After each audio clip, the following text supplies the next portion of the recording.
Olá, queridos alunos! No vídeo passado, a gente falou sobre construtores e como é que eles podem ser utilizados, definidos e chamados no momento da instanciação de objetos. E esses objetos a gente sabe que são criados e atribuídos a variáveis de referências, que é o assunto do vídeo de agora, certo? Então a gente sabe que variáveis de referências elas servem para manipular objetos. E logo, elas devem ser de tipo compatível. O que é que isso quer dizer? Quando eu for criar um objeto de um determinado tipo, né, do lado esquerdo da atribuição, eu tenho que ter um tipo compatível, certo? Então, no caso aqui, eu estou criando a variável de referência C e ela vai ter que ser do tipo conta para que eu consiga criar uma referência de um objeto do tipo conta.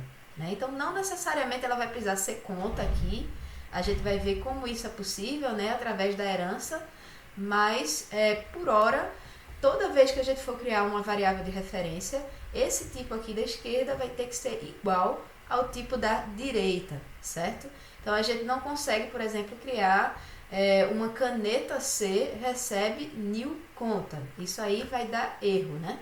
A gente vai ver mais para frente, né, conceitos mais avançados de programação orientada a objetos. E com herança a gente consegue ter tipo, uma coisa parecida com isso, certo? Mas por hora a gente tem que saber, né, que tem que ser o mesmo nome, né? O mesmo nome do tipo da variável de referência tem que ser o mesmo nome do tipo do objeto que você está criando. E aí o que é que a gente faz com C? A gente sabe que através de C a gente tem uma referência para esse objeto que está sendo instanciado aqui do lado direito dessa operação de atribuição, certo? E aí a gente pode dizer que C é um controle remoto para um objeto conta que se encontra salva lá no espaço de memória RIP da minha JVM, certo?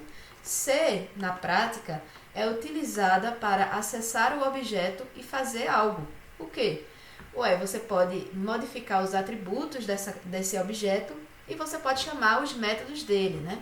Por exemplo, aqui, ó, eu estou fazendo c.saldo recebe 500, né? Então, através desse comando aqui, eu estou tendo acesso ao atributo saldo dessa conta aqui, né? Através da minha variável de referência c. Então, c.saldo recebe 500. O valor que tinha lá anteriormente vai ser sobrescrito por esse novo valor, ok? E aqui eu tô chamando o método debitar, né? E estou passando como parêntese, ou como parâmetro, o valor que eu quero debitar da minha conta, que é 100, não sei se é reais ou dólares, né? Estou debitando 100 do meu saldo, né? Então, se meu saldo antes era 500, após essa chamada de método, ele vai passar a ser 400. Então, eu acesso o atributo do objeto e eu chamo os métodos daquele objeto através da minha variável de referência. Tá, Paola, mas ainda está muito abstrato isso na minha cabeça. Então vamos ver, vamos fazer um exemplo ilustrado, né? Como é que isso aconteceria na memória do computador. Bom, aqui eu estou criando uma variável de referência C, que é do tipo conta, né? Mas eu estou simplesmente declarando sem inicializar ela, né? Então ela vai existir lá, perdida na memória do computador, digamos assim. A partir do momento que eu faço uma instanciação, aí eu vou criar o objeto conta lá no RIP, certo? E aí ele vai criar com os valores que eu estou passando como parâmetro do meu construtor, ou seja, o número da conta vai ser esse e o saldo vai ser 100, certo? E aí, no momento que eu faço essa atribuição à minha variável de referência, eu estou criando como se fosse um ponteiro, né? Então, C, ele vai ter dentro dele uma referência que vai dar acesso a essa variável na memória do computador. É como se C tivesse um ponteiro, né? O endereço da memória que eu vou acessar para, de fato, ter acesso aos atributos e métodos daquele objeto na memória do computador. Ok, pessoal? E é assim que acontece o processo de instanciação de um objeto na memória do computador de um programa Java, né? E aí vamos comparar como é que isso funciona com outros tipos de dados, né, de variáveis que a gente cria. Aqui é a variável de referência, né? Via de regra, todo objeto que a gente declara na memória do computador vai acontecer desse jeito, vai ter uma pequena variação aí com variáveis do tipo string, né? A gente vai falar mais pra frente nessa mesma aula. E como é que funciona com variáveis de tipo primitivo? A variáveis de tipo primitivo guardam o conteúdo, ou seja, bits que representam o valor. Então, nenhuma novidade aí, né? É o que a gente sempre espera da criação de uma variável de tipo primitivo e como a gente era acostumado a trabalhar em C, né?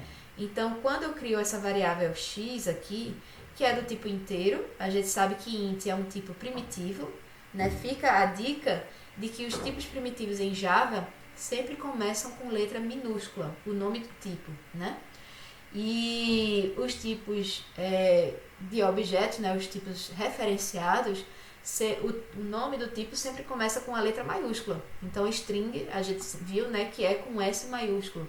Então, ele é um objeto. Mas ele vai funcionar um pouco diferente, a gente vai falar mais pra frente. Bom, então aqui, quando eu criei a minha variável x, que vale 3, é um tipo inteiro, a gente vai ter uma caixinha na memória do computador que vai armazenar esse valor, né, só que em bits, e a gente vai ter uma etiquetinha, né, que vai dizer que o nome dessa caixinha é x. E aí, toda vez que a gente for acessar x, a gente está, na verdade, acessando o valor dessa caixinha, certo? Já as variáveis de tipo referenciado, que são os objetos, eles vão guardar endereços na memória, né? Então, por exemplo, quando eu crio uma variável do tipo string chamada nome e digo que ela é null, ela vai apontar para o nada, certo? Então, ela não está apontando para ninguém nesse momento. Mas, a partir do momento que eu passo aqui um literal, né? Eu passei aqui o texto laboratório, a gente vai ter uma variável de referência que vai apontar para o laboratório, né? E sendo um pouquinho mais específico ainda, né? A gente vai falar sobre um processo que se chama aliasing, certo? Alias vem de apelido, né, em inglês. E aí, vamos ver como é que a gente vai fazer isso funcionar em Java, né? Criar esses apelidos. Então, aqui a gente está criando a variável de referência A, do tipo conta. Então, ela vai existir lá perdida, sozinha, porque a gente não fez nenhuma atribuição no momento, né? E aí, a gente vai instanciar um objeto do tipo conta na memória do computador e vai atribuir esse valor lá na variável de referência A, né? A gente já viu como é que isso funciona. Por debaixo dos panos, a gente vai ter isso aqui, né? O objeto criado lá na parte da memória RIP, né, da JVM, e a variável A que vai apontar, né, que vai ter uma referência para isso. Em seguida, a gente vai declarar uma variável conta, uma variável de referência conta, chamada B, e a gente vai fazer com que B receba a referência de A. E aí, o que é que vai acontecer? A gente vai criar B e vai fazer com que B guarde a mesma referência de A, ou seja, vai apontar para o mesmo objeto lá na memória do computador. Isso faz com que eu tenha, né, o acesso a esse objeto, tanto pela variável de referência A, quanto pela variável de referência B. Ok, pessoal? Então, eu tenho múltiplos pontos de acesso ao mesmo objeto. E é isso que esse aliasing, esse processo de aliasing faz, certo? De forma que, se eu chamo o método do objeto creditar através da variável de referência B, né, o meu saldo, que era 340, vai passar a ser 440, né, porque ele somou 100 ao meu saldo anterior. E aí, quando eu observar o saldo da variável A, também vai ser modificado. Afinal de contas, a referência dessas duas variáveis de referência é a mesma, certo? Então, esse é o processo de aliasing. Bom, bagunçou aqui um pouco os slides, né? Mas vamos retomar o fio da meada. Aqui eu falei de como é que a gente instancia um objeto, né? Que é um tipo referenciado. Aqui a gente viu a diferença entre tipos primitivos e tipos referenciados. A gente viu como é que funciona o aliasing. E agora a gente vai ver como é que funciona a instanciação de objetos do tipo string na memória do computador, né? O string é como se fosse uma classe especial, certo? Então, o Java, ele dá esse tratamento diferenciado a esse tipo de variável, porque, assim, espera-se que seja um tipo bastante utilizado na maioria dos programas, né? A gente sabe que Java, ela é uma linguagem de propósito geral, mas que a string ela seja bastante utilizada, né, de forma geral nos programas. Então ele dá um tratamento diferenciado à string. Vamos ver como é que funciona, né? Então ela é uma classe especial e, como classe especial, ela tem duas formas de criar um objeto string. E aí a gente, apesar de ter um comportamento igual, né, no fim das contas a gente vai ter uma variável que representa um texto, mas por debaixo dos panos a gente vai ter uma estrutura de memória diferente. Por exemplo, a gente pode atribuir um literal, simplesmente, que é como a gente faz na maioria das vezes, né? Ou seja, essa string nome vai receber Maria, certo? E aí, esse vai ser um objeto criado na memória do computador numa parte separada, né? Então, a gente falou do heap, da memória heap, mas quando você cria uma string, como ela é uma classe especial, ela tem digamos assim, um compartimento de memória especial para strings, chamado de pool de strings. E a gente vai ver mais pra frente qual é a utilidade desse pool de strings, certo? Seria aí a piscina de textos, né, do seu programa, que você vai criando ao longo da execução do programa. Já se a gente chamar um construtor, também é possível, certo? Então, essa construção que a gente está vendo aqui embaixo, ela é perfeitamente possível de ser feita em Java. Então, a gente está criando aqui uma variável de referência e está instanciando um objeto do tipo string, utilizando o operador new. Né? Então, a gente vai dar um new string e aqui, entre parênteses, a gente está passando como parâmetro o texto Maria. Né? Então, no final das contas, a gente vai ter a mesma variável com o mesmo valor, mas por debaixo dos panos acontece diferente. Né? Aqui, eu vou criar apenas um objeto no pool de strings e eu vou ter uma referência para esse objeto na minha variável nome, certo? E aqui, o argumento, né, que é o texto, ele vai ser criado no pool de strings, caso ainda não exista, né? No entanto, a gente está criando um outro objeto no heap. Ou seja, a gente está criando um objeto lá na memória heap que vai ter uma referência para aquele objeto no pool de strings e o objeto vai ser controlado através da string nome. Ou seja, aqui nesse primeiro cenário, a gente vai ter uma referência direta para o texto no pool de strings. Aqui a gente vai ter uma referência para um objeto que está no heap e esse objeto que está no heap é que tem a referência para aquele texto. E a gente vai ver na prática quais são as consequências, né, os desdobramentos dessa diferença. Tá? Então, uma outra característica que torna string um tipo referenciado especial é a característica de ser imutável. Certo? Então, o que é um objeto imutável?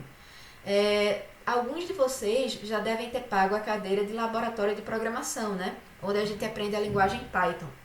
E aí, quando a gente aprende a linguagem Python, eu fiz uma aula lá que ensinava como era a passagem de parâmetro para Python. Né? E a gente viu que era sempre passagem por referência. No entanto, dependendo do tipo do dado que você estava passando, poderia ser um dado mutável ou imutável.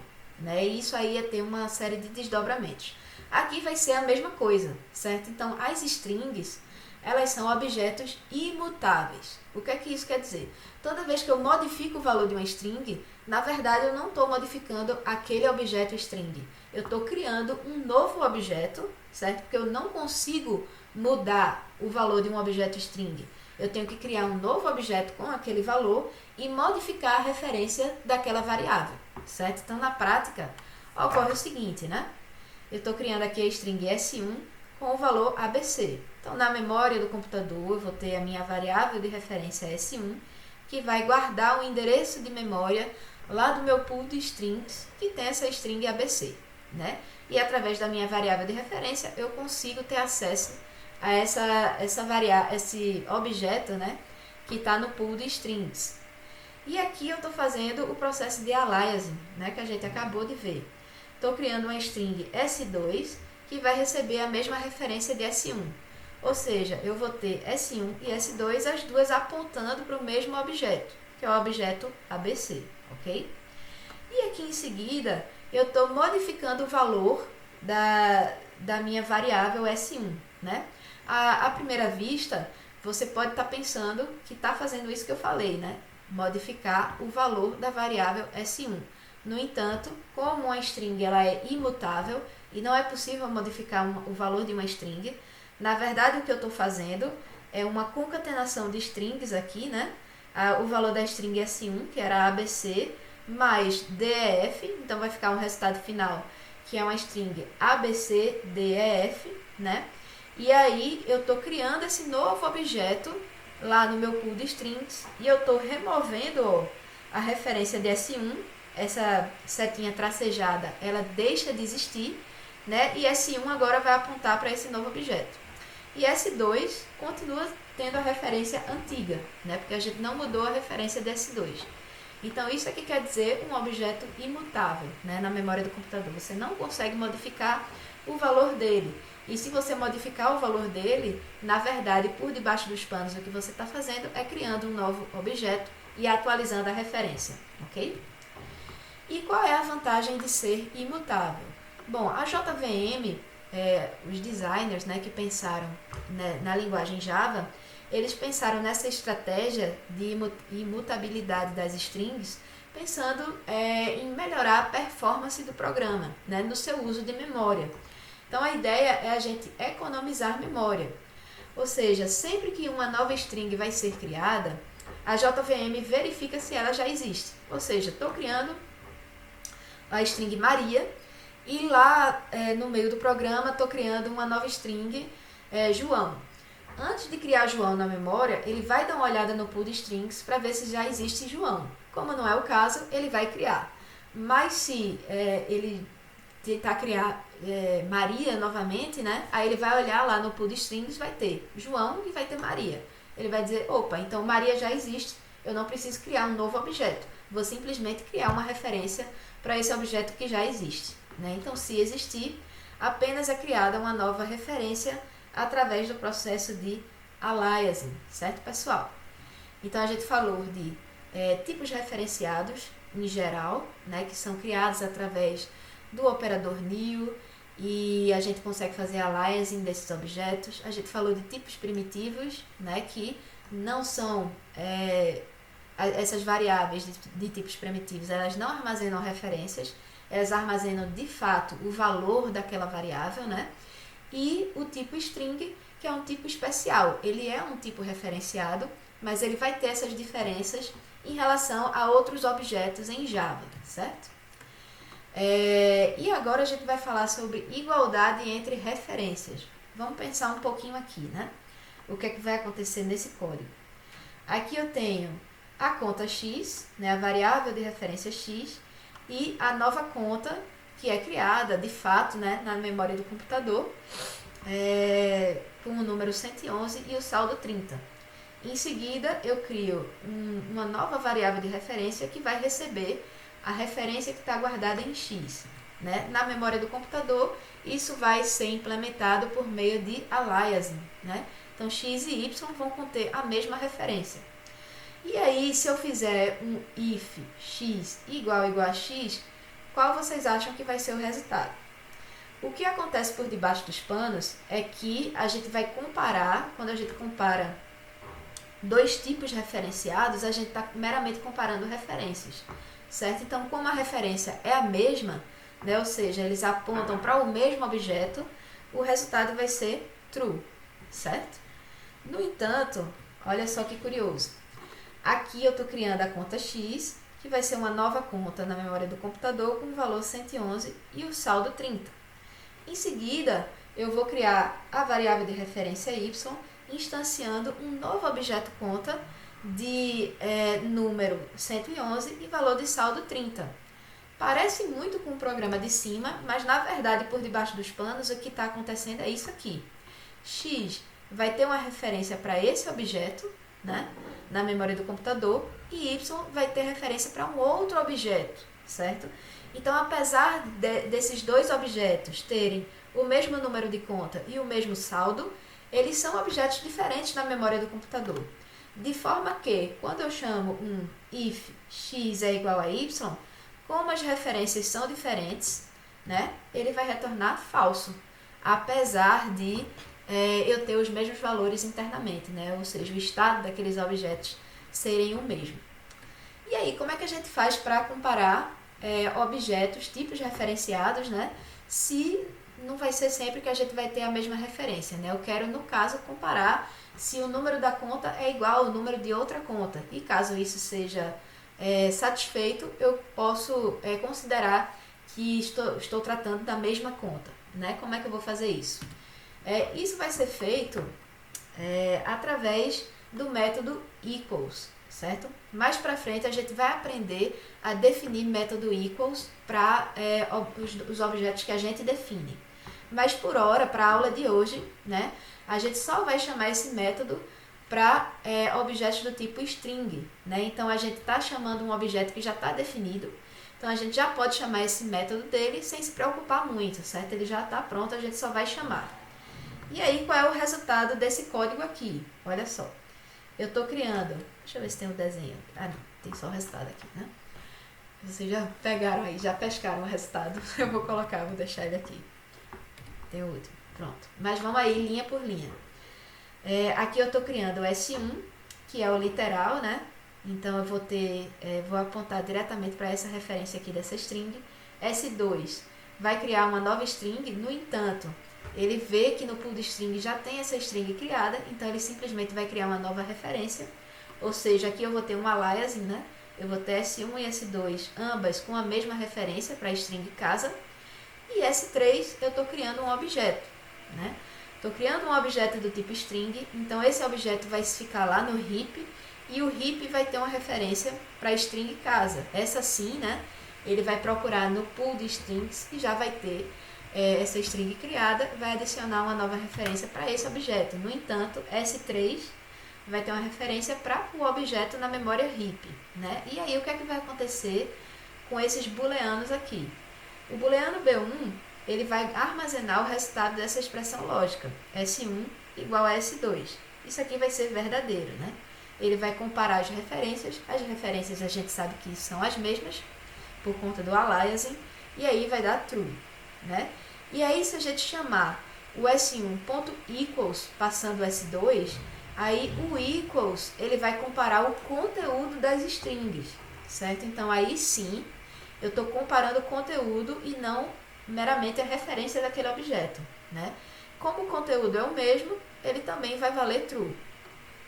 Aí vejam bem o que acontece aqui no boolean B3. Aqui eu estou comparando S1 com S3. Ele vai comparar as referências de memória, né? Como as referências são diferentes, de S1 para S3, ele vai retornar false. No entanto, se eu chamar o método equals da minha string S1 passando como parâmetro S3, aí eu vou comparar os conteúdos das duas strings. E aí, comparando os conteúdos, a gente vê que elas são equivalentes, né? Não são strings iguais. E aí ele vai retornar true.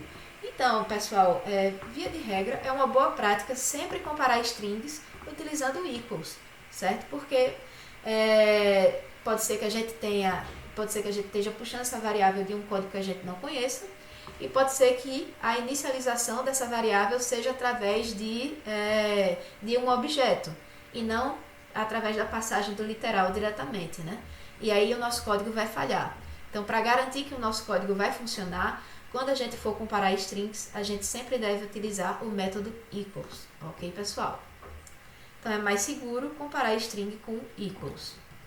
Depois a gente vai ver como é que a gente cria o método equals nos objetos que a gente mesmo define, ok? Então, a gente falou aí, né, no vídeo sobre referências, né, referências de tipos referenciados, de tipos primitivos e a classe string, né, esse objeto aí especial dentro da linguagem Java. E por esse vídeo eu vou parar por aqui, né? E no próximo vídeo a gente vai falar sobre remoção de objetos da memória do computador. Ou seja, eu crio o objeto e eu também posso remover o objeto. Como é que isso vai funcionar na linguagem Java? Ok, pessoal? Então, um abraço e até o próximo vídeo.